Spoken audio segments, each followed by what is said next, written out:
Okay, do you know what the actual name of the theme song is called? I seen it. It was one word, parentheses, the taxi theme, but I don't remember what the word was. It was a name, right? It was a woman's name. Angela. Angela, okay. Yes.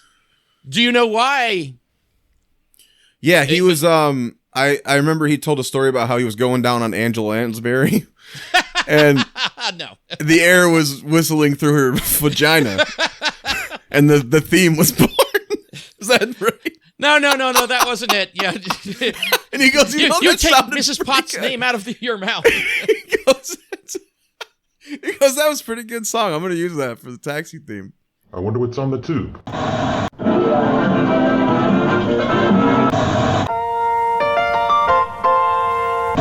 Welcome back. Thank you for being a friend. What you talking about, Willis? You are a meathead. Nothing for you.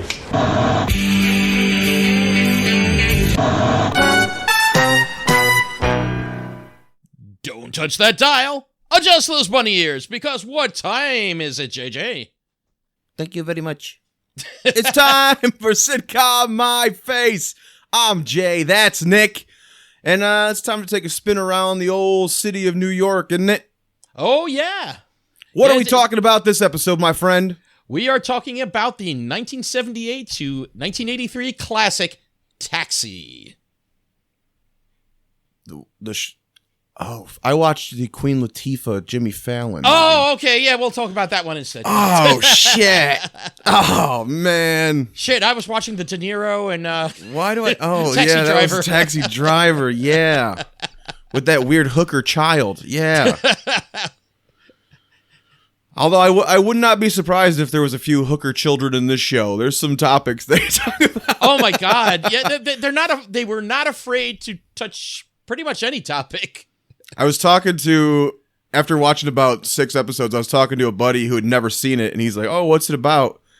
And I was like, well, long story short, it's about a bunch of cab drivers who constantly drug each other. Because it just kept happening on the show.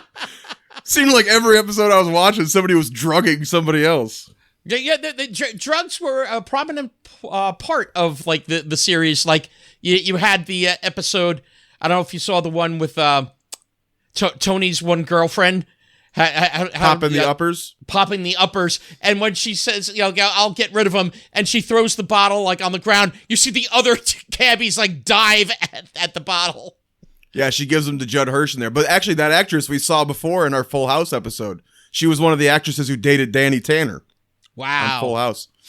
But yeah, then there's an episode where Reverend Jim, old Christopher Lloyd, puts some drugs in Danny DeVito's cup. So yep, that was when he becomes a main part of the cast.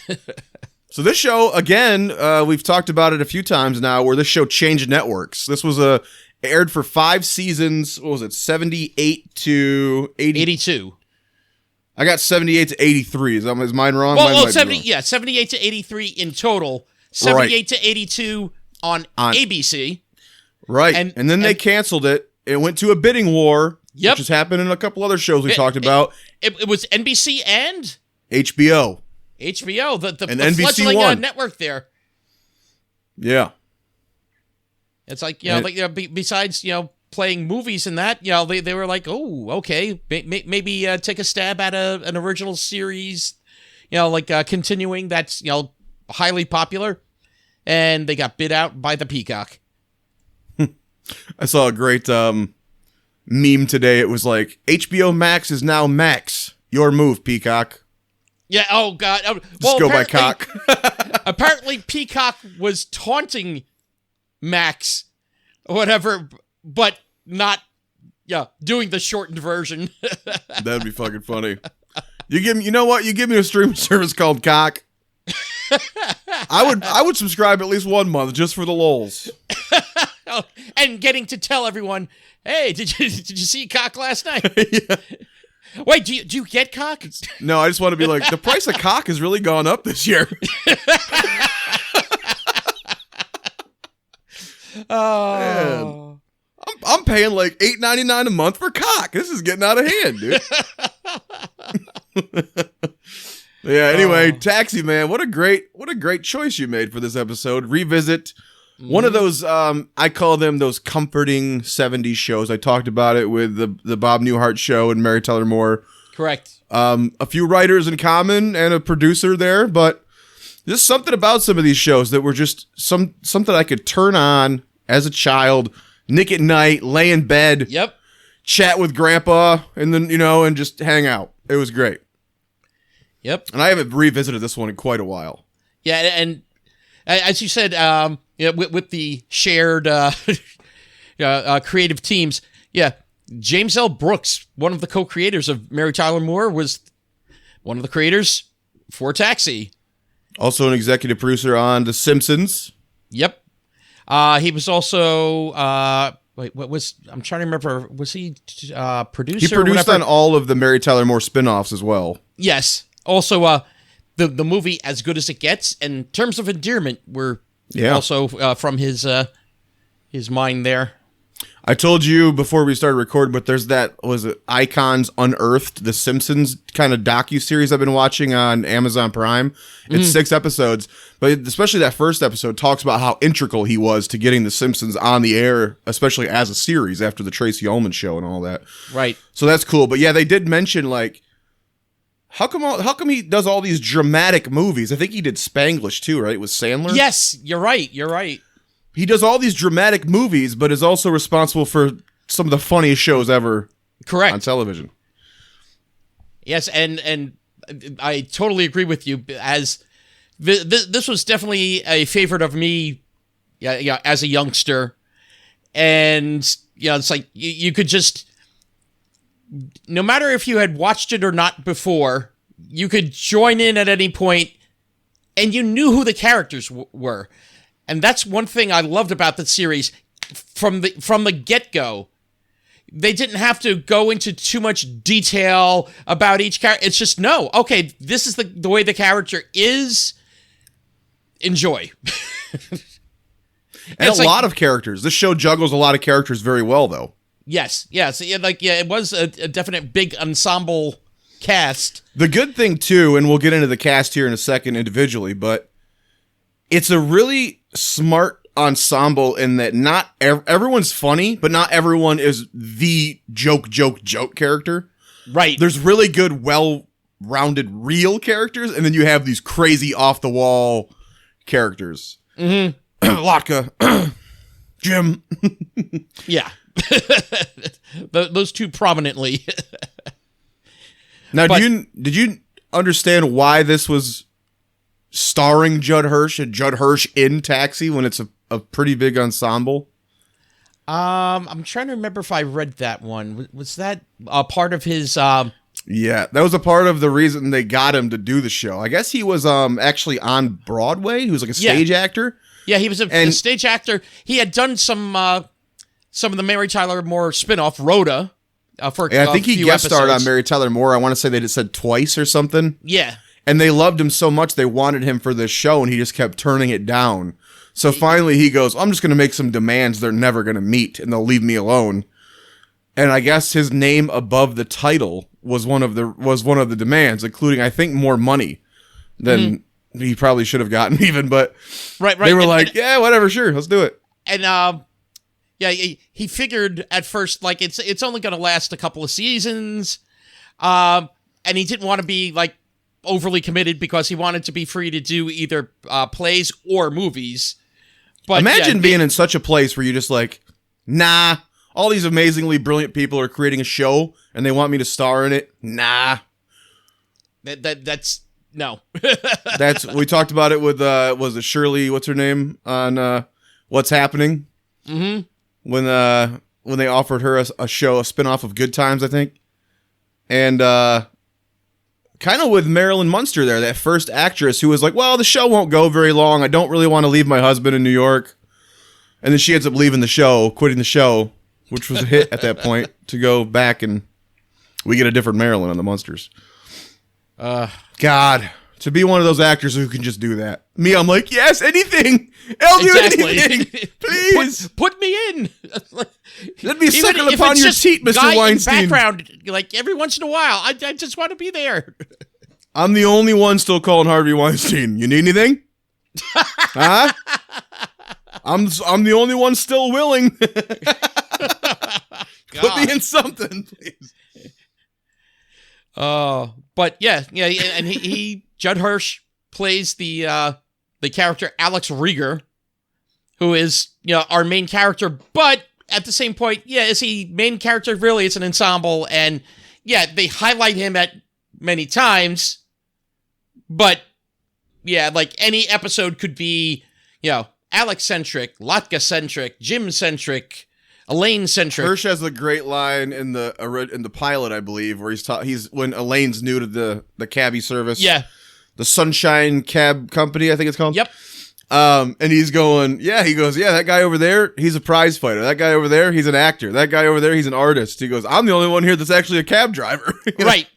Yeah. It's all basically a second job for them. Yeah, that's the ongoing joke. They refer to it multiple times over the seasons, that the only one who, the job that they want at this point in life is cabbie, is Alex. Which I think the writers said that it was based on an article about, was it a USA Today article or something like that?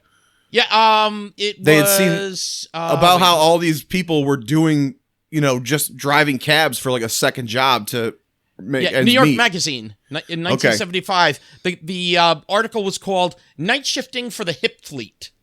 Yeah, so they all had these other careers and educations they were trying to attain, and at night they would drive cab. And somebody saw that and was like, this would be a great idea for a sitcom. Mm-hmm.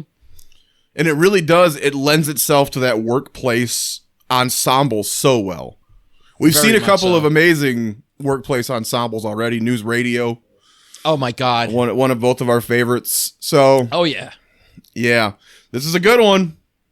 Yeah, and spoiler alert, this is a good damn show. Yeah, good one. Let's see. Let's just go quick through. It's like you had Judd Hirsch as Alex. You had Grease's Jeff Conaway as Bobby Wheeler. Yes, for the first, three seasons? He was the actor. He was there some into the third. Did he finish the third season?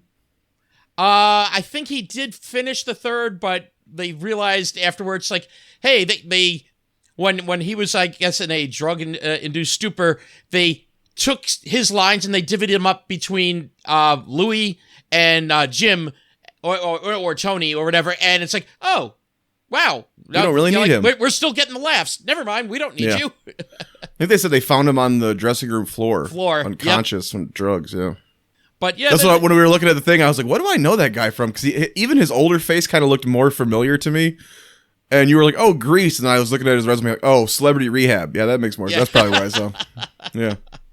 So yeah, you had him. You had Tony Danza as Tony Banta. and I originally an Irish character. Yeah, but I love though that it was going to be Phil Ryan, and then it's like, oh, okay, like they used the name Banta after I'm trying to, was it a sister or someone like a nun? yeah, sister, like Sister Banta. Sister Banta. No, of one of the creators, and it's like, oh, okay, so Banta, and then they at the last moment they changed the name to Tony Banta because they changed the name. They had a feeling that he'd forget to answer to Phil. Yeah, well, yeah, Tony. That's why we've made the joke before. Tony plays Tony in a lot of things. Yes. Yeah, and Tony actually, where they found him actually was the boxing ring.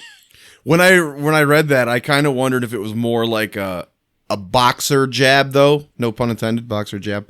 Maybe because you take that many hits to the head, talk to some boxers, they're not quite all there sometimes. Well, that's like the old bit. What's the Bob Nelson? Did you ever see him?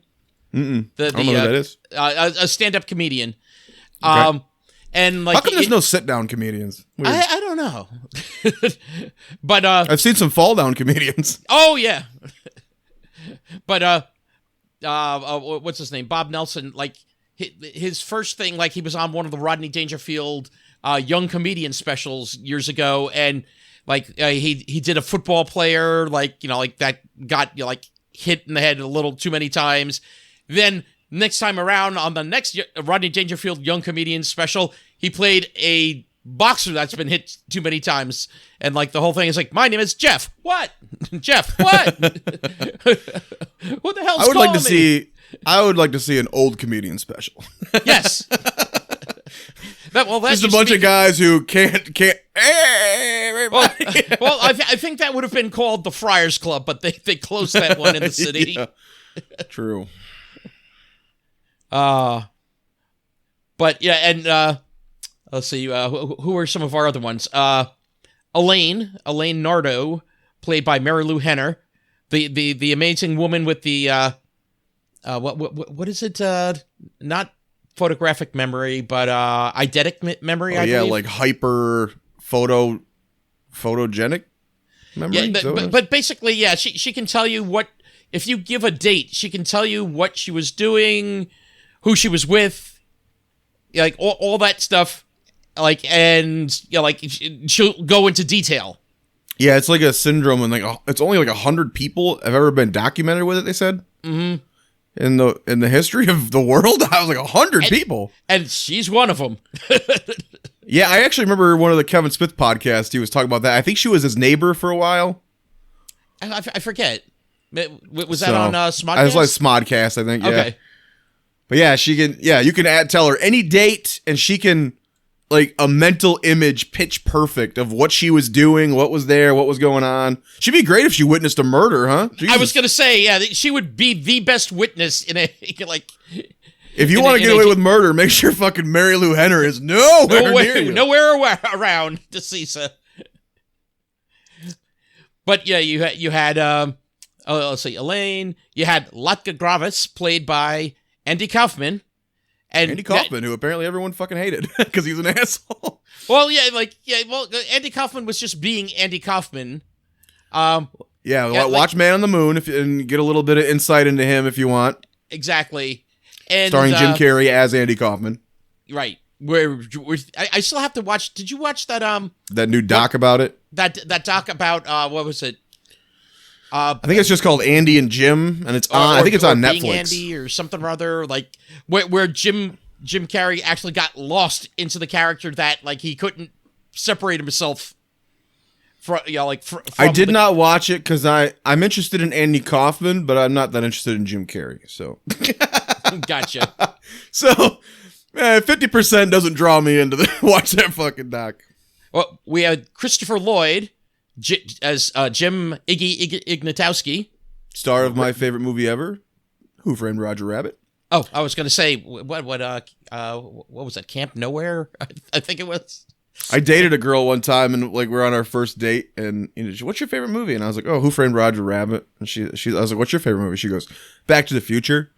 Oh, nice. And I was like, the weirdest fucking thing is that's the same director. She's like, what? I was like, yeah, those are both Zemeckis. Fucking Robert Zemeckis. And star Christopher Lloyd. How fucking strange is that? Someday we'll find it. The Zemeckis connection. But ultimately, she did have flaws, and I had to kill her. But Mary Lou Henner didn't witness it. Mary Lou Henner did not see it, so I got away with it. Okay, you're safe now. Actually, Jim Ignatowski did see it, but he forgot immediately. So lucky for me. Jim has the exact opposite problem as Mary Lou Henner. Yeah, exactly. As in the one episode where he sees the woman lying in court, and he's like, I gotta tell you this, but you gotta let me say it now before I forget. And he goes, forget what? And he goes, forget what? He's like, damn it. Get out of here, burnout. And then, we had Simca Gravis, played by Carol Kane. Yeah, she's funny. And then Louis De Palma, played by Jersey's own Danny DeVito. Danny DeVito, what an adorable little man. God damn it. Oh my God. Who doesn't love Danny DeVito? Exactly. Anything he's in, he will make better. Proven by It's Always Sunny in Philadelphia, because he was not there originally.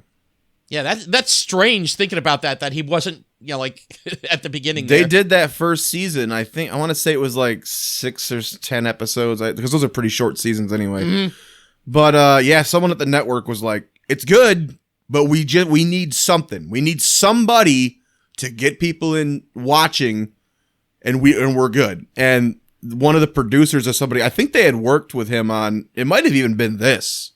There might have been a producer or something on this that's on Always Sunny, and enticed him to come over. And that's been on now, what, 15, 16 seasons?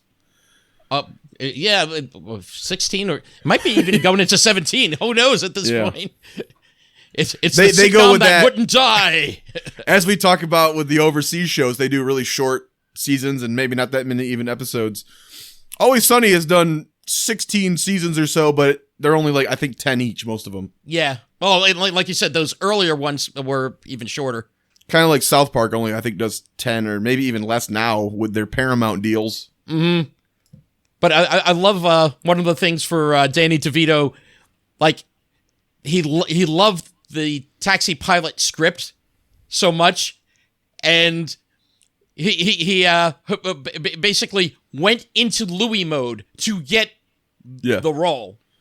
Yeah, his quote, he went in and said something like, "Who wrote this shit?" or something, didn't he? Yeah. One thing before we start, who wrote this shit? Yeah.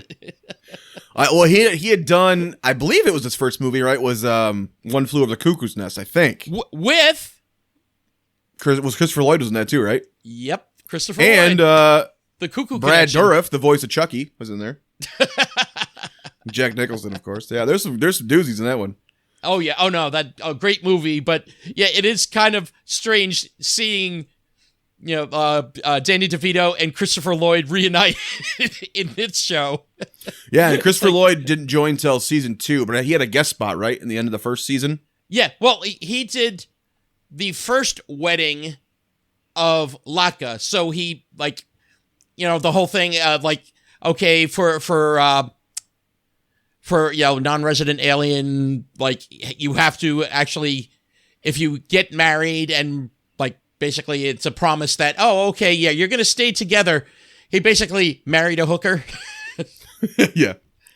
And did you read about Christopher Lloyd's audition in that with his wardrobe and all that shit? Oh, that's his wardrobe. That's Christopher Lloyd's actual clothes. He came to the audition in that jean outfit. What do they call that? Like a Canadian tuxedo, right? Yeah. The all jeans. But I guess the casting woman thought he was like a homeless man who had wandered into the audition. He's like, "No, I'm here to read for the bar." Okay. Sure. Come on in, I guess. But oh my god. Yeah, the casting of the show. Oh, and least we forget, Randall Carver has John Burns. Yeah, and when I first started rewatching it, I didn't remember him at all, and I was like, "Who is this guy?" They did have that other guy. He was in only. He was supposed to be like the dim-witted one. Yeah, and then they had Tony. Yeah, because early on the show was a little less out there. It does get a little broader comedy-wise as the show goes on. Correct. And I kind of remembered in my head Lotka not being there from the beginning, but he was. No, he was there from the get-go, but he wasn't always there in every episode. Yeah, he's credited, but yeah, he wasn't always. Yeah, so this John Burns guy kind of fades away after, I think it's the first season, and they said something like, "We realized that we were already developing these new, funnier, dim-witted characters, and we just kind of phased his ass out." But yeah, basically, they had for the just regular dimwit, they had Tony. Then they wanted sort of the eccentric, character and that, and it's like, oh, Jim. So we don't need you anymore, John. That two-parter with him where he crashes cab 804. Yes. And they tell the stories about how much they loved that cab. Mm-hmm. I think that episode sums up his character perfectly because he crashes the car and everyone in that place could give a fuck less about him or his wealth or well-being. They're caring about that fucking cab. And even when he shows up, I'm okay, guys. They see the cab just destroyed, and they're going, "Oh God!" He goes, "Don't worry, guys, I'm okay." And they're like, "Whatever." What the cab? Laka, can you fix it? And watching those first episodes, you kind of get the feeling that the writers kind of felt that way about that fucking character. They're like, "Yeah, yeah, sorry, bud." Could give a shit less. Yeah, and he, like with all the stories that they tell in Camp 804, his is like the least interesting because it's basically a rehash in a way of, him with Alex. Like how the series starts. Yeah, how he got the job or whatever. Yep. Yeah, because he didn't have change, so he actually had to go with Alex to the garage. Tell me if you noticed this with Elaine too, which kind of made me laugh. So like the first episode is her hiring, right? Yes, yeah, she's hired and she comes John in is and hired. they're telling her the ropes and they kind of use her as the audience surrogate to get you to introduce the characters and the atmosphere. Mm-hmm. But it's almost that sentiment is almost like immediately dropped because almost instantly in episode 2 and on, it seems like she's been there forever. She's so tight with everyone, like she's known him for years.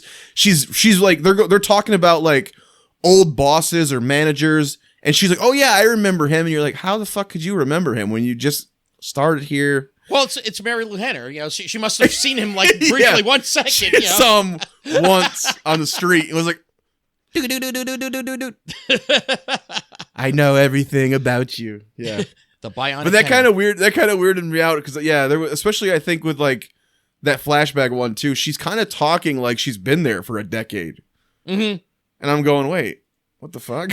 Well, you know what's also a weird thing with her that like threw me off? That I got that a little bit, and then her kids.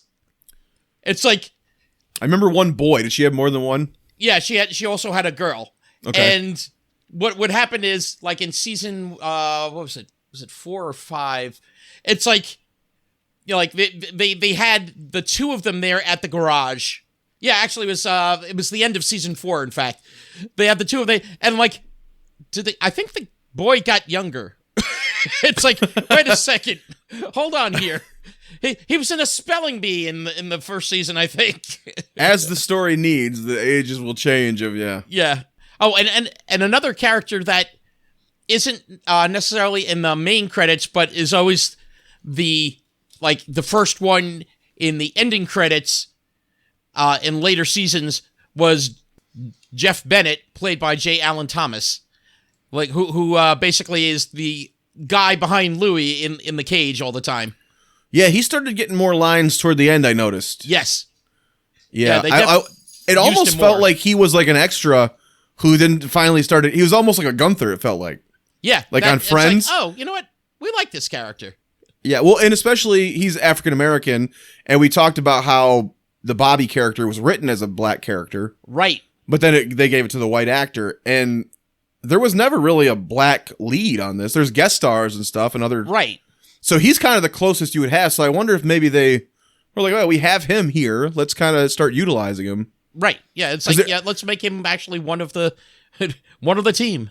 I would say that's maybe the one negative of the show is the lack of diversity, honestly, but in the main cast at least. In main cast. That's the strange part, because when you see the other cabbies, there's definitely black cabbies, Hispanic cabbies. It's like, oh, okay. Well, the diversity's there, but why don't we do that also for somebody main?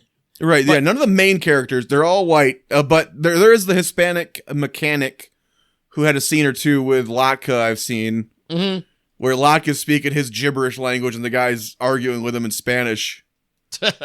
They're going back and forth. Yeah, and you point out, yes, Latka's language basically was just made up. Did they say where he's from? No. Okay, I wondered. So he's like Fez in that 70s show. Yeah, he's basically based on a character that from Andy Kaufman's stand-up, just called Foreign Man. Oh, and what do you call it? They liked the character, and it's like, oh, we want to put Foreign Man and make him like the standout in this new show. Now, my favorite character of the show is probably Tony Clifton. No, I was kidding. Oh God.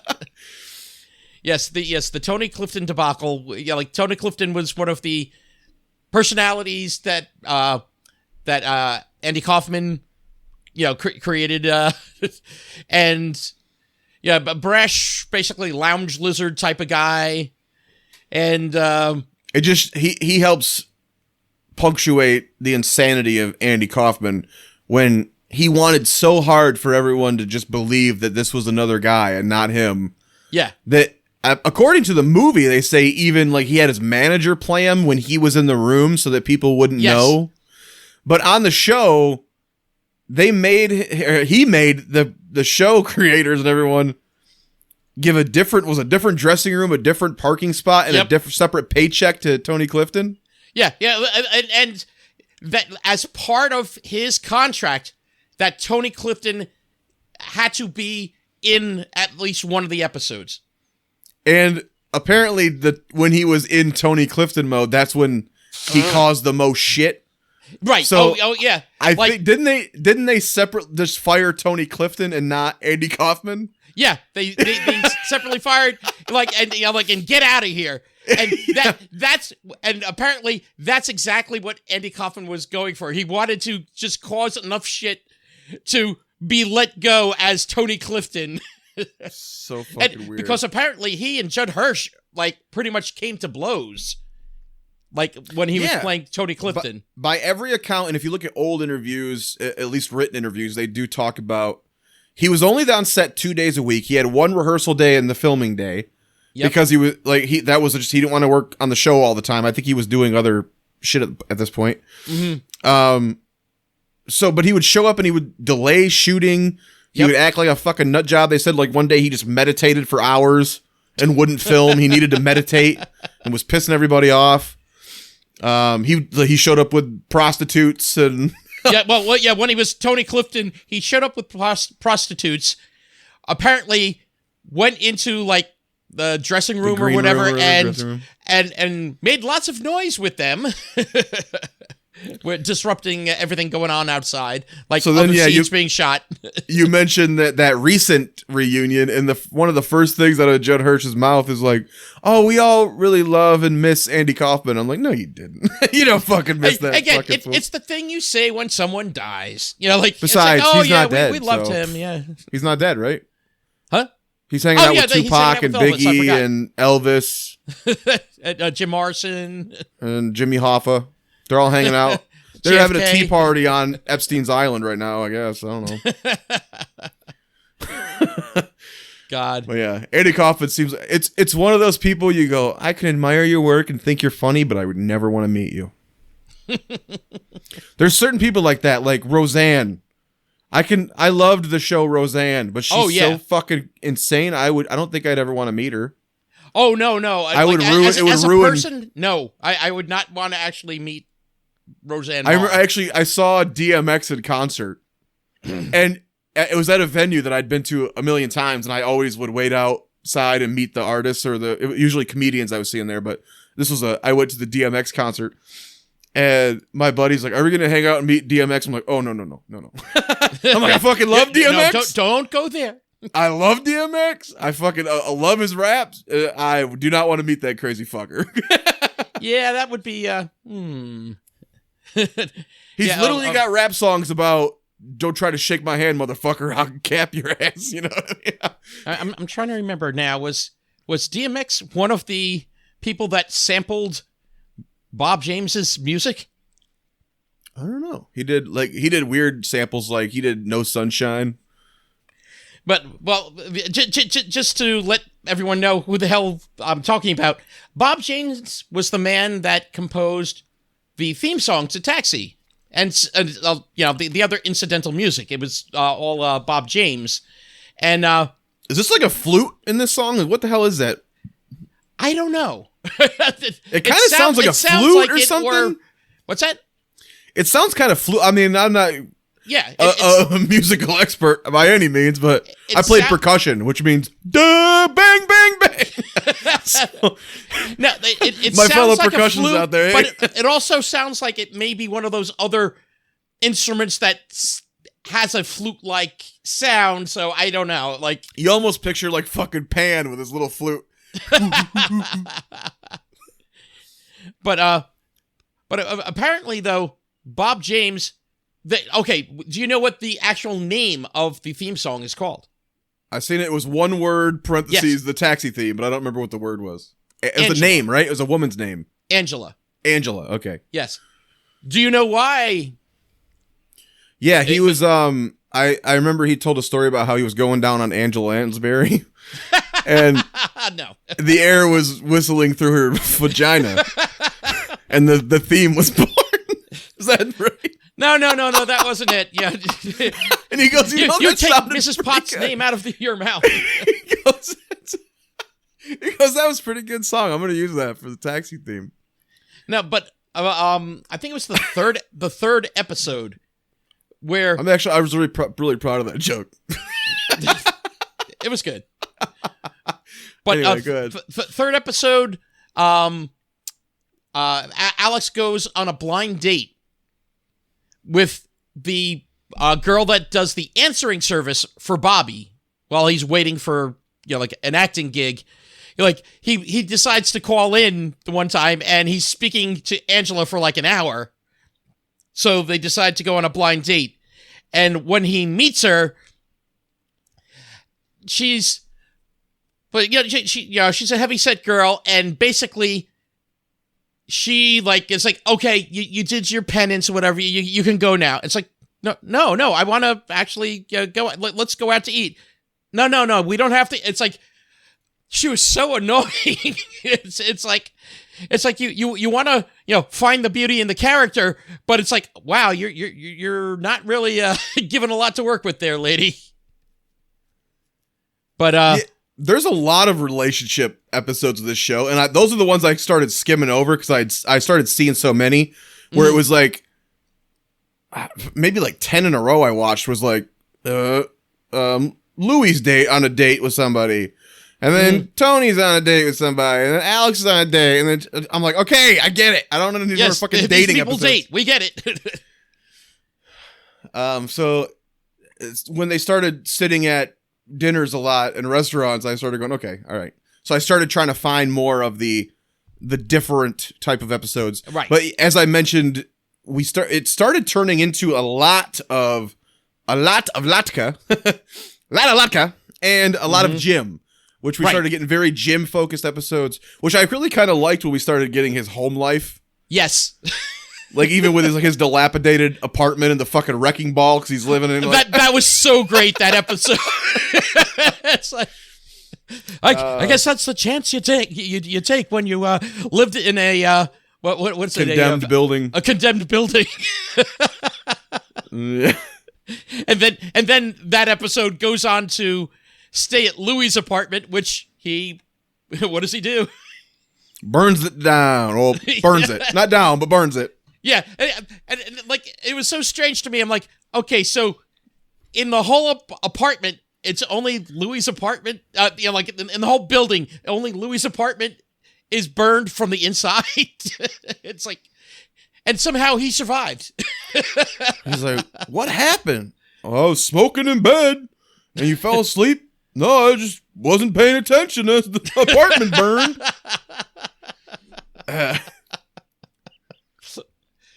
Oh, God. But yeah, especially when Simca comes in and then they get married.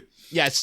You started getting a lot of their relationship, which was pretty funny. Yes. That final episode where she has to, I told you she gets PMS, but I guess in their country they call it some weird thing and they don't realize what's causing it. So I just thought it was funny because in the last 2 episodes now, I think we've had blackface jokes that we were like, ooh, okay. Yeah, it's like. And there's another one in this, and I made the joke in one of them about minstrel and menstrual. I made that joke like 2 episodes ago, and then I'm watching this, and he says, you have pre-menstrual syndrome. And she said, you better be talking about the little guys in blackface playing banjos, mister, or something like that. And I was like, oh, shit. It's like, oh. God. But there's the great... It's the final episode, and it's kind of one of the final scenes of the show. It's just Latka and Simca in the green card office, and they're trying to prove to the man that they're actually a couple. So that he asks Latka all the questions about, like, what's your favorite show, favorite food, like, what was the last movie you went and seen together? And he says Officer and a Gentleman, and she says Gandhi. And she's like, the guy's like, and none of your answers are matching. And they start arguing. She's like, this is all your fault because you can't tell the difference between Richard Gere and a little Indian man. And so they're bitching at each other. And the guy goes, I don't think there's any more reason to continue with this meeting. And they're like, oh, no, I'm getting deported. He goes, no, I absolutely believe you two are a real couple. Because they're arguing so much.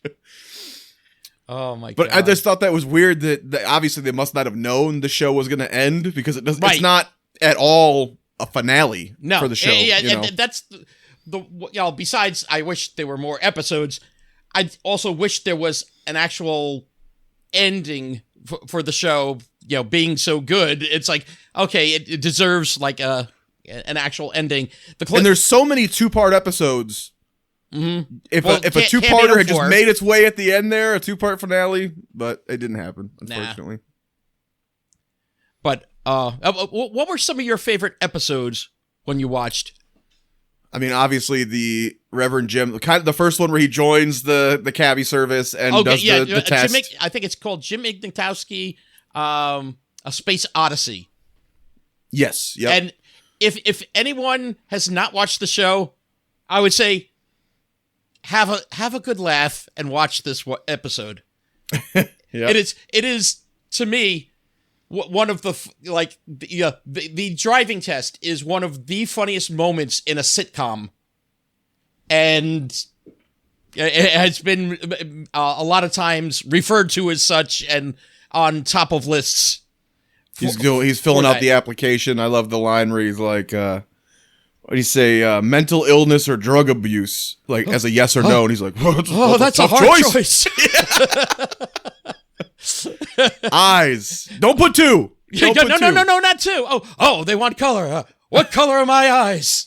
And then goes and like wide eye to them. It's like she goes. Well, you can rule out white. We'll say brown. Oh, okay. Okay. And then I'm trying to remember. Besides the drug addiction or mental illness, there was another one that he responds to. It's like, oh, hasn't everybody? What the hell was that? Where they asked him, have you ever experienced dizziness? Migraines. Hasn't everybody? I was like, no, just put no. Let's just put no. And when he finishes the application, the best thing is like, just real quick. I like also, you would think that you can't get hung up on something like weight, but he's like, well, that's very relative. And they're like, earth weight, Jim, earth weight. Yeah. It's like, he's like, what if I'm on the moon? Yeah. If I were in space, I'd be weightless. But after filling out the application, they're like, okay, you ready to take the test? And it's like, wait a second, I thought this was the test. I also love about Jim, too, is later on, like, he gets the inheritance and he's, like, fucking rich. Yes. And then he's just continues to work at the cab company. Actually, I kind of mentioned that to you before. One of my favorite ones was Louis is trying to get a really upscale apartment, like, in, like, downtown or whatever, and he goes in there and, he needs to put 50% of the cost immediately down. So he needs like $98,000. So he borrows half of it from Jim, but then he realizes he has to go through the process of being interviewed to be approved to be there because they're very hoity-toity. And so Judd goes with him just to make sure he's not fucking lying his ass off, basically, because he knows he's full of shit. But right before he goes in there, the applicant before him is Penny Marshall playing herself. So she comes in there and they're like, oh, what do you do? I'm Penny Marshall. I'm on a show. And she talks about, they're like, what do you do on this show? And she's like, well, it's kind of a physical, funny thing. Like last week I was dressed up like a chicken, making me do all this weird. And they're like, and they pay you to dress up like a chicken? Like they're like, they're all disgusted by her. And oh my God. So finally, they're like, I'm sorry, you're rejected. And she's like, oh, just because I'm an actress, blah, blah. What's wrong with you people? And as he's walking in, she's walking out. And he goes, all right, he goes, Penny Marshall. He goes, man, I'm going to have some really good neighbors here, huh? And she's like, no, they rejected me because I'm an actress. She's like, I don't know what you do, but if they accept you, don't tell me about it. So she leaves and he comes in and he goes, she looked familiar. And they go, oh yeah, she's an actress. And he goes, she's not going to be living here, is she? Just to immediately earn in his way, you know? It was pretty funny. Yeah, Louis is such a great character, and was actually voted one of the top 50 characters in television history. Well, and he's actually a horrible person too. Oh yeah, he's a horrible person.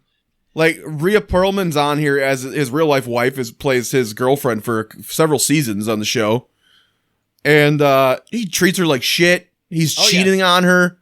And has no remorse about it, really. I mean, he says he does in one scene, but you never quite know with him if he's being honest. Yeah. He lies about sleeping with certain women, and all this shit, and he's just a horrible piece of shit. Oh yeah, he's always taking bribes and stealing money, and. Mm-hmm. Well, I remember the one where Latka has to get married to stay in the country. Like he's ready right away to give up Latka. Yeah, there he is. Yeah. But yeah, I love in the one with her where Jim burns Louis' apartment. That it's like Jim's father basically says he'll pay for the damages. So he basically gives Jim a blank check to give to Louis, and just the only stipulation is you got to tell me how much, because he has to put it in the account for him to, and the best is where he's trying to figure out the number. It's like, okay, yeah, he brings out like the little tool chest as like a table, and he's like probably like he's listening lying to on the an insurance check. claim, right? What's that? It's like when they lie on the insurance claim, their car gets stolen. Yeah. Oh man, I had my $6,000 autographed Beatles guitar in there, that kind of shit. Yeah.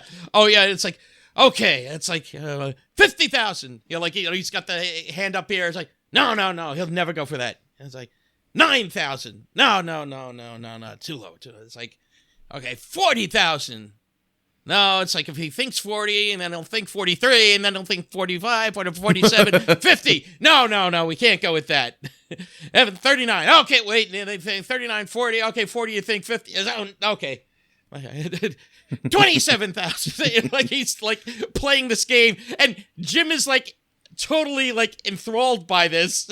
Like, he has the phone so he can call his dad with the number, and he's just like smiling, like, okay, like, and the whole thing is like he had such a good time. Like it made Louis happy, so it made him happy. I like how he always does horrible shit, and then he retreats to his cage like it's his safe space. Yes. And they almost kind of respect his cage, like they leave him alone in there. Mm-hmm. Until that one where Bobby, he like sends in some horrible review from Bobby to some, I forget, it was an actor or something, I think. Oh, and okay. So Bobby comes in, I need to talk to you, Louis, and he goes, yep, okay, and he slams the door and locks it. You'll never get in here, Bobby. He comes, I knew you'd do that, and he has a fucking blowtorch, and he's ready to fucking take that cage down. Oh my god. Yeah, that was great. Judd Hirsch has a line, something like, there's a reason we keep him in the cage. I love also Judd Hirsch's delivery.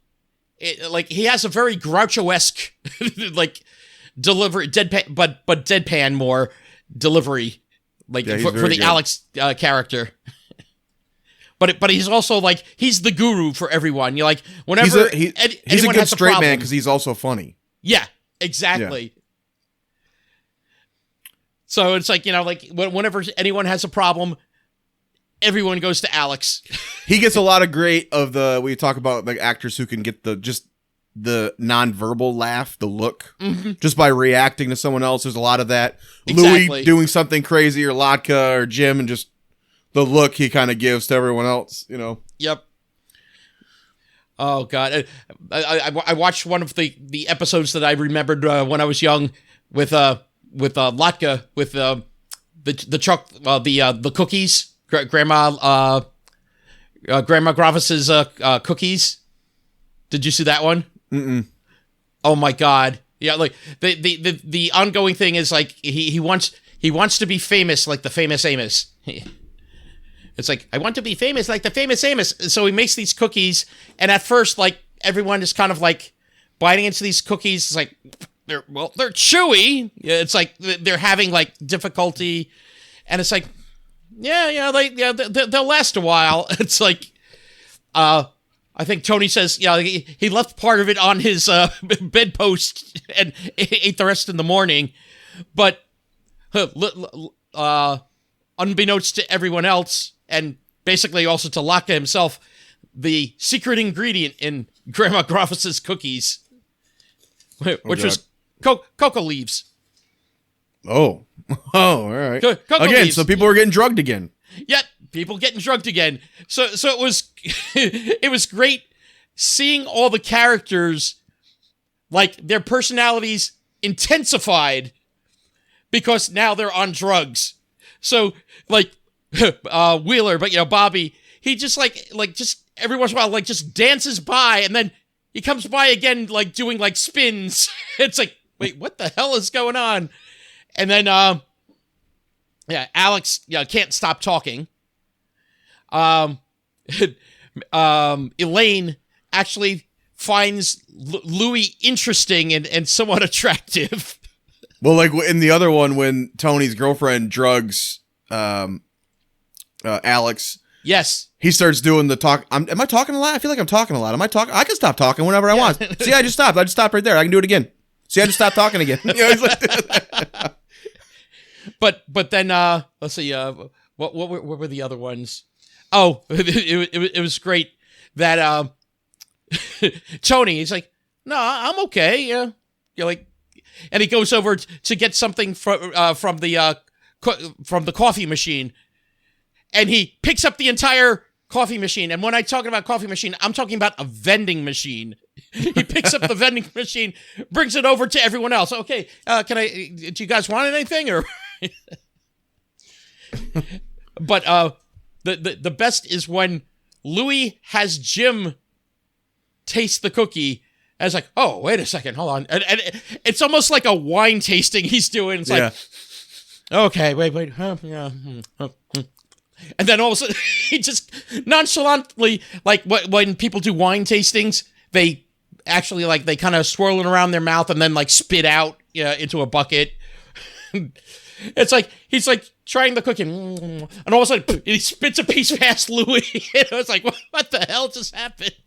Actually, Jim has some of the best moments in this series. Like, one of them was also when you first see Jim. Not first see Jim, like, come to the like to the garage, but when they're going over their histories, like what could have been, or what what they were doing before they became a cabbie. When he was in college. When he was at not just college, he was in Harvard. Yeah. And, perfectly uppity little very proper boy. Yeah. Very conservative, very, very proper, very intelligent. His girlfriend is, like, hanging out, and that one of their friends is also hanging out, and their friend being played by Tom Hanks. Was Bosom Buddies wasn't even on yet, was it? I don't was he know known if it yet? Was. No, I don't think he was known yet. Yeah, either Bosom Buddies was about to begin, or because this is way before, like, this is like several years before Big, like when people really noticed Tom Hanks. It's like, oh, wait, this guy's good. Oh, and by the way, just watched that one recently too. Just side note, but so Tom Hanks is playing a stoner friend of theirs, hanging out in the like a dorm apartment there. Did you watch Big on Cock? Took me a second, but I got there.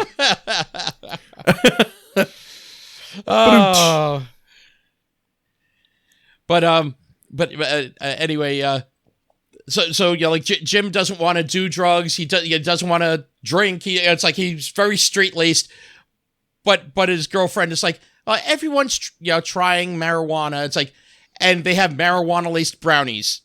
Yeah. And I love when she's giving off, like, the ingredients. It's like, oh, it's flour, cocoa powder, sugar, marijuana. It's like, it's like just a passing ingredient. But basically, Jim agrees to just taking a bite. And, like, he takes a bite, he's, like, chewing for a moment, and all of a sudden, it's the initial Jim face. The Reverend Jim face. That's my favorite thing on this show too, is how many people get drugged and how fast the shit kicks in. Every time they get drugged, it's like immediate. Exactly. But so like it's like he goes in for like several seconds of like Jim face and goes back and is like, oh, these are pretty good, you know, like and takes one for the road. And also the other Jim one was when he goes with Elaine to the party, like one of the like basically big shots in the art and like society, like in high society, invites Elaine and Jim to a party she's throwing. This is not the one with the auction, right? The art auction? That was a good one. No, not the art auction. That was a great one too, where Louis like coughing up, so all the people like in front are older, and they're like, "Oh shit, okay." They all want to sit in the front, and the front's full. Yeah, so he goes pre-COVID. He had COVID. He started that shit. Yeah, there we go. Louis. They all moved, and they can sit up front. But no, where they go to a this high society party, and Elaine is like terrified because Jim is Jim, and she doesn't want him to ruin her chances to, like, get in with these people. And he's basically keeping it pretty, low-key.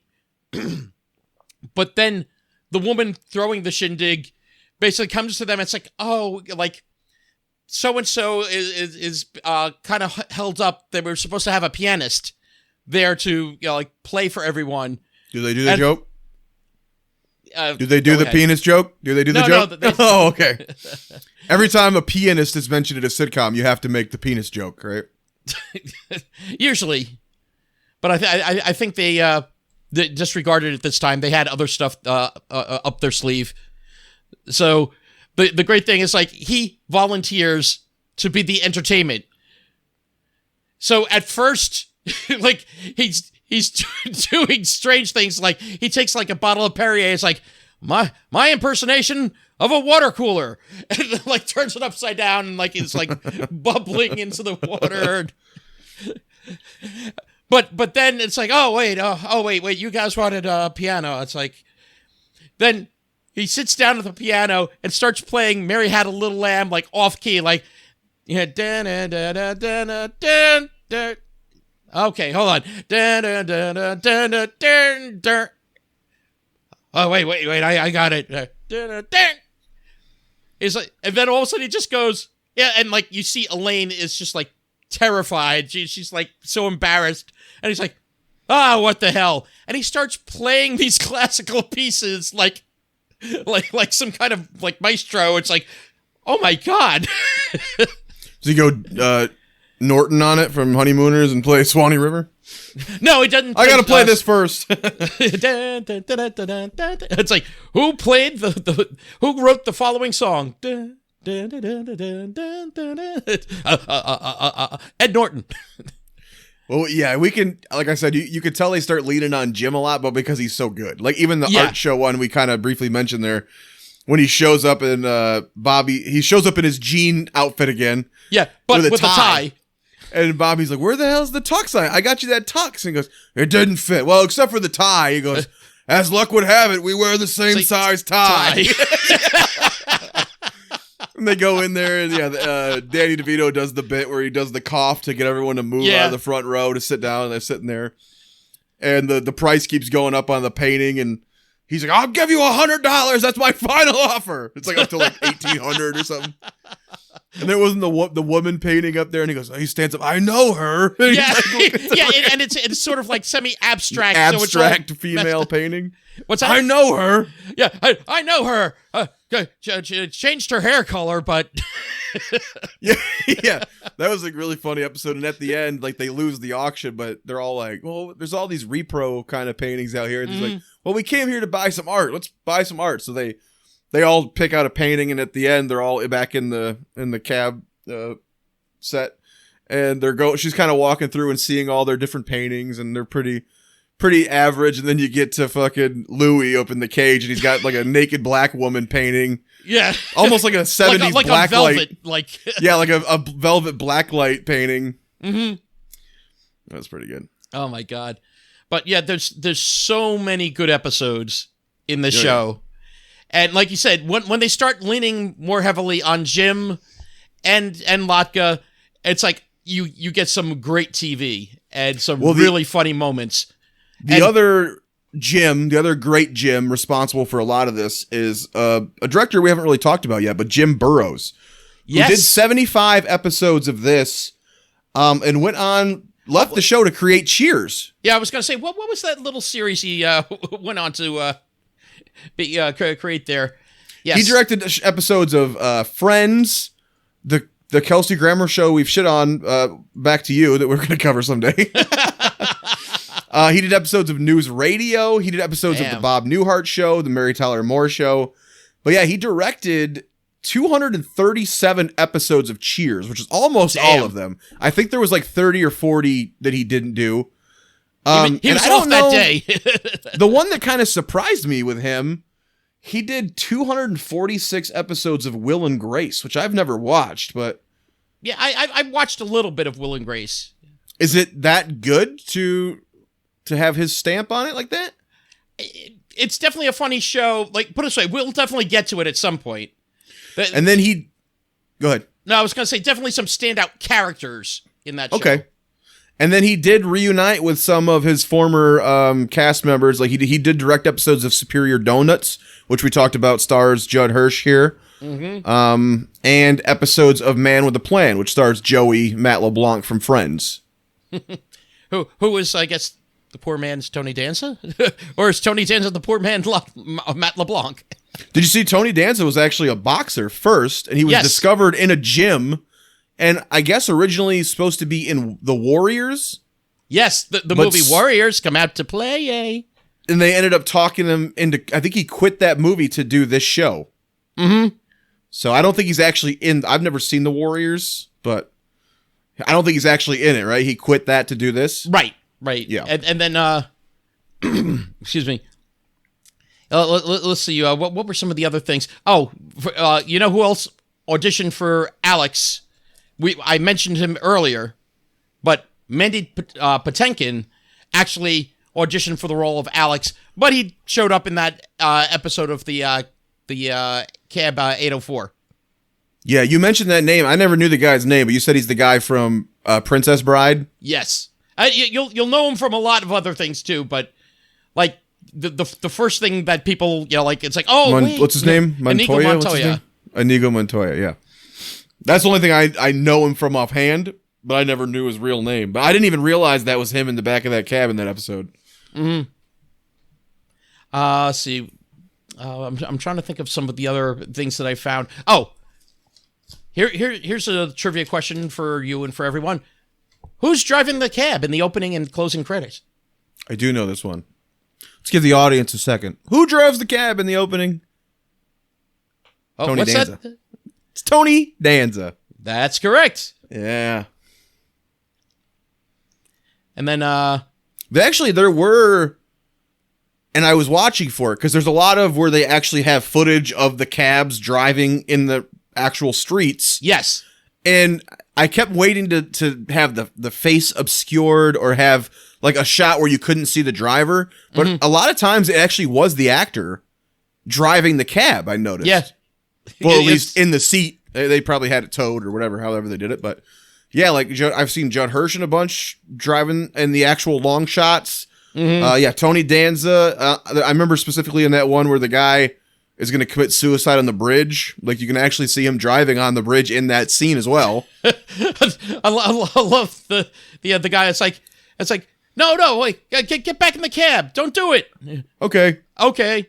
Yeah, Just he gets goes back from the gonna cab. kill himself to okay. So you talked me out of it. It's Like just just saying, so. hey, what do you say? Hey, stop that! Get in the cab. Or, Hey, stop that. Yeah, get back in the cab. the Bobby one where he gets held up. What we talked about was one of our favorite little. Oh segments. my God! Yeah, well, why don't you go into a little of that one? In the 2-part episode where they're telling stories about Cab 804, I think my favorite segment, which really redeemed the Bobby character for me, because he's there and he's fine, but there's a really funny segment where this guy gets into the cab to rob him, and he's like, I know your money's under the seat, whatever, get your money, but he has a gun, so he pulls this gun out, and they end up having this long-ass standoff, robber and the driver, just gun to gun. And it's it's long scene, like maybe like 8 minutes, right? It feels long. At least 8 minutes, and it's so funny. Like there's so many great little jokes in there. But you put your gun down. No, you put your gun down. But yeah, like they're in there so long. The guy, the burglar notices that the window's fogged up, so he wipes away the fog, and there's a parking ticket. A fucking cop came and gave them a parking ticket. While they're pointing guns at each other, it was steamed up. The cop couldn't see inside, so he just gave it a parking ticket. Yeah. And at like one point they fumble, and they try to switch hands because their hands are getting tired because they're holding up so long. So he's like, how about we both take a second and we switch hands? All right, no funny business. And they both like fumble the guns and end up switching guns. Hey, let's switch back. And he's like, oh, no. Mine wasn't loaded, you know? So one's got a big old barrel and one's got a little tiny barrel, and they end up getting stuck together, the two barrels. Bobby basically shoves the little gun into the big gun. And he's like, hey, man, knock it off. And he gets to the point where the guy's like, man, you're no fun to rob. He's like, I'm getting out of here. And he goes, oh, you owe me like $40. He's like, the meter's been running the whole time. and $10 for the ticket. Yeah. So the burglar pays him the fucking money. And then he gets out and he goes, man, now I don't have enough for a cab ride home. He goes, you give me a ride home? And he goes, what's your address? And he tells him his address, and he goes, you give me a lift? He goes, no, I just want the cops to know where you live. And he fucking peels out. That was such a funny, great little scene. Yeah, I gotta say that guest actor was awesome. I don't know who that guy was, but he was so funny. Awesome. And there's some great guests on this show too. Yeah, like we've mentioned a few, but like there's you had Tom Hanks, we had Tom Selleck. Tom Selleck, right? Rhea Perlman, who was kind of a recurring there. Who else did you have? Julie Kavner was Tony Danza's sister, who dates Jim at one point. Oh, right. The voice of Marge Simpson, for anyone who doesn't know. Mm-hmm. Eileen Brennan, actually one of my favorite movies also. She was actually nominated for an Emmy for her guest. Was she only on one episode? I only saw her in one, but yeah. I love Eileen Brennan. Mm-hmm. She's in Clue with Christopher Lloyd. Christopher Lloyd is Professor Plum, and she is Mrs. Peacock, shortened to Cock eventually. I don't know why. Did I ever tell you my sad Eileen Brennan story? I first started, like, when I was much younger at this point, and I started like, I'm gonna start writing to celebrities, and I found her on a list of contacts where she was taking like fan mail, and they said she would send back pictures and stories, and I wrote her. What type of picture did you get back now? I wrote back the sweetest. Honestly, she earned the name Cock. No, I wrote this sweet, long, like 3-page letter about how much I loved her and I thought she was an amazing actress. And I mail it out, and it was like 2 days later she died. Oh my God. And I was like, no! That sucks. So I don't think she ever got it, but that was sad. Maybe they read it at her, at the funeral or something. Maybe they read it like they did on Kids in the Hall, Death Comes to Town, where they just sat there and read it. They didn't read it out loud, they just read it. Right. Funny thing, actually, in the show, you had Ted Danson appears on an episode. George Wendt appears on an episode. And as we said, Rhea Perlman. All three of them go on to star on Cheers. So they were on this first before Cheers was created? Yeah. Because that only, the 5th season would have been going on, I think, when Cheers started, right? Right. Yeah. And she even got a spinoff from Cheers, right? With her family. What was that shit called? Rhea Perlman had a spinoff. Oh, I don't remember that one. With Dan Hedaya. What was her character's last name on there? You remember? What the hell was shit. I don't think it was very. I think it was their whatever her last name was. On Cheers, because she was Carla. Tortelli. I think it was called the Tortellis. Oh, I never watched that. Yeah, it was a spinoff of Cheers, starring her and Dan Hedaya. I think what's his name? Yeah, which you'd recognize from a lot of things, but yeah, the Tortellis, 1987. Wow. It's like, and it looks like I wonder which George was more Wendt popular also as far as the spin-offs. That one or what was that other one? The talk guy, psychiatrist. I don't know. It probably wasn't something about scrambled eggs. I don't know. Yeah, and salad or something. Frasier's coming back too. Yeah. Without Niles, which I haven't seen a lot of Frasier, but everyone's like, you can't do that show without Niles. I know. And the dad's dead too, so correct. And I'm guessing the dog probably is passed at this point too. Oh my god, you're just gonna have Frasier and the one chick. Roz. Is that her name? Yeah. I thought it was Daphne. Isn't that Daphne? Oh, that's right. Daphne was. Well, that was the one that was married to Niles after a while. Oh, okay. Yeah, we'll have to do Frasier. I always hear such good things about Frasier, but I haven't seen it, and I've barely seen it. It's a very funny show. I love Kelsey Grammer. Love my Sideshow Bob. This show won 18 awards, including 3 years in a row, Outstanding Comedy Series. Yeah, it was critically acclaimed. It got the awards. It's such good writing. It is kind of strange that they canceled after 4 seasons. I know. And then again, after that strange. one season at NBC, you would think maybe... It's like, keep going. Unless NBC maybe just wanted to get enough episodes to do that, sell the syndication rights. Yes. Well, apparently that was part of it. They wanted it to get over that 100-episode hump. The 100-episode package. Yep. It's got very few lame episodes from what I recall. There's a few little repetitive things, but they're very forgivable. Yeah, and like I said, in the first season, when it's a John-centric episode, but other than that you're good. So you definitely miss Louis when he's not there. Oh yeah. There's a few scenes that don't have Louis. Louis back at the station, and you do miss him a little bit once in a while when he's not there because he just adds such a. The others get along so well, so when you don't have him, you miss a little bit of that adversarial comedy. Correct. So, but other than that, yeah, it's a great show. Yeah. Now, where does Taxi land on your list? In a surprise twist, it's actually the bottom. This is the worst show we've not. No, I'm just kidding. I'd rather watch Eight Simple Rules. No. We've covered 36 shows at this point, buddy. Can you believe it? I know. We will be ending our season when we hit 40, and we will be doing a revisit here. We got to do our drawing. Maybe next episode we'll do that. Draw our first season show we're going to bring back up here and kind of give a second chance to. Mm-hmm. So what are your top 3 shows right now? Let's just cover those real quick again. Right now, my top 3 shows, Everybody Loves Raymond, Modern Family, Mary Tyler Moore. Yep. Okay. And your top 3? My number 1 is Night Court. My number 2 is That 70s Show. And my number 3 is The King of Queens.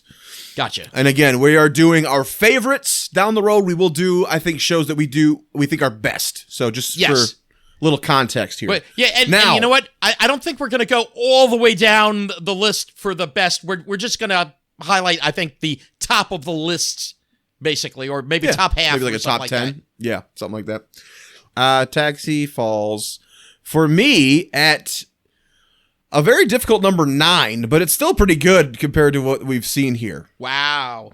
Number 9. So above it, above it I have Speechless, okay. Good Times, Raising Hope, Friends, News Radio, and then the other 3 that I mentioned. I think this may be better than a few of those, but as far as favorites, a few of those did sneak above this for me. But 9 out of 36 is still pretty fucking good. Yeah. Me, let's see. I put it ahead of. I did some reorganizing of my list too. It's above Friends. It's above Night Court. It's above News Radio. It's above The Honeymooners. It's above Mary Tyler Moore. It's above Modern Family. And it's above Everybody Loves Raymond. I put it number 1. Wow, good. Yeah. All right. Nice. Just looking back at how fantastic the actors were in the show, how great the writing and directing was, it's like, oh my God. It's like, it was like really like so comforting coming back to like an old friend, like, hey, and sitting back watching like however many episodes. Again, of the shows that we watched, I watched the most episodes of this, like when we're doing our watch, like up to our episode. Right. Yeah, this I definitely did over 20 episodes. Nice. Yeah, it's a very easy watch too. Like, oh yeah. It's not. There is like good dramatic moments, but again, they don't draw them out. They're usually contained to at least one scene, maybe there at the end. But James L. Brooks, known for his drama films, he's great handling the drama. He's credited as a writer, I think, for all of the episodes. I don't know. I think executive producers are usually just kind of credited as writers, so I don't know how much of the writer's room, you know what I mean? But you still got to have his thumbprint, his seal of approval. So correct. Mary Tyler Moore, all of his shows have great heart moments. Even the fucking Simpsons, one of the craziest animated shows ever, has some of the greatest sentimental moments in TV history. Correct. So I think this show does so much right. It actually was kind of hard to place it at 9, but it's just, for me, not because it's bad, just because I don't revisit it as much. Got it. But when you do, it's like you said, it's a fucking comforting blanket. Even the song, the song is just so chill and easy, and it's so crazy because that song originally wasn't going to be the theme to Taxi. Yeah. Bob James wrote another song that they were going to use, which was more upbeat, and they listened to it. It's like, wait a second, no, we like this other one that you created, and last minute before the first showing, they put it in. They put Angela as the main song theme. Perfectly lulls you into that comfort zone to just be taken on a little funny ride. And then it's over and you go, oh, okay. It didn't change your life, but it made you laugh and you had a good time. Exactly. You know? That's all you can ask for in a sitcom. And you get to visit all your buddies, Alex, Latka, Jim, and even Louie. Are you going to go visit your other buddy there, Danny Masterson, in prison here? Ooh! We've covered that 70s show. Yeah, it's big news this week. Danny Masterson was found guilty on 2 of the 3 charges of felony rape. Yep. And is facing, I think, 20 to life, wasn't it? Something crazy like that? I believe, yeah. We'll see if the Scientologists can get him out. I couldn't tell, based on what I read, if the Scientologists were on his side or against him. I don't know. or kind of just trying to distance themselves from him. Because I think the women were also Scientologists. In Scientology, yeah. So I don't know how this is going to go. Not like we're saying anything bad about Scientology. All praise Xenu. Wow. Please, Mr. Cruz, please have mercy on us. There's somebody behind you. Watch it.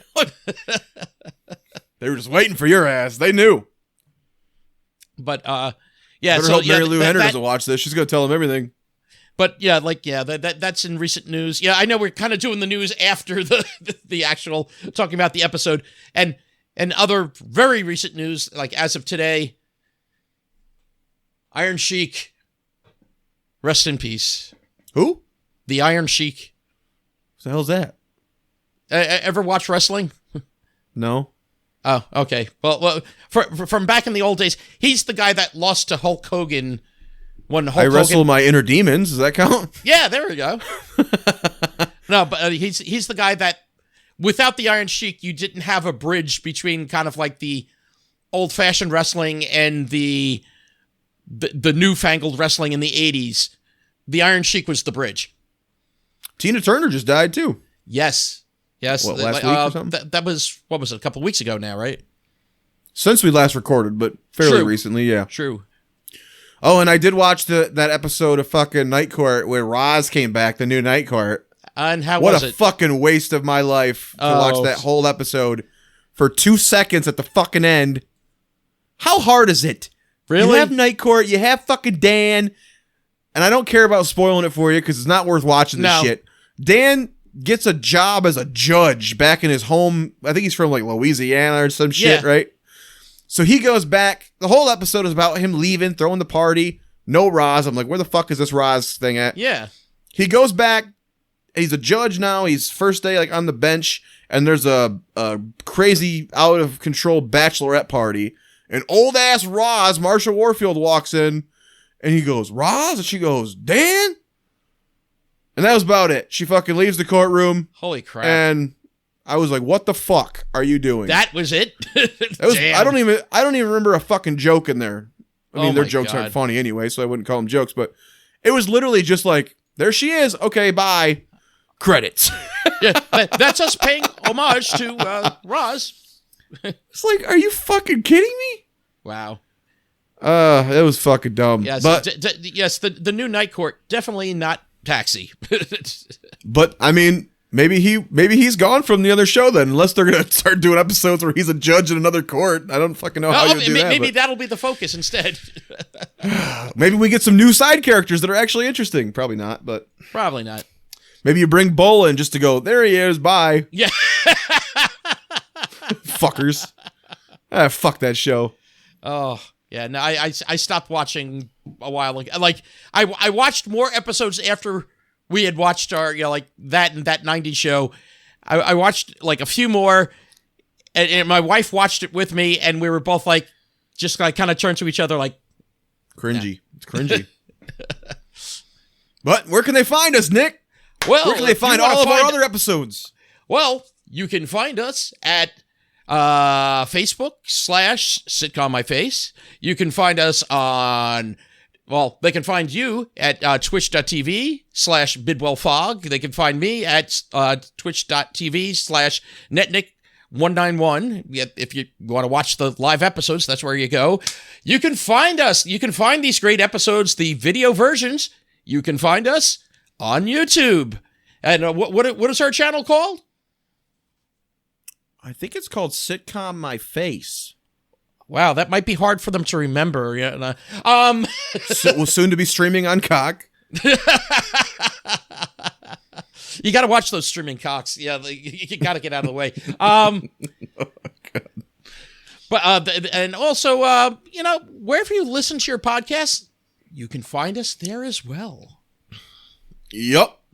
We are everywhere. Oh yeah, and that As that hellscape called Twitter, we're there too. At Sitcom My Face.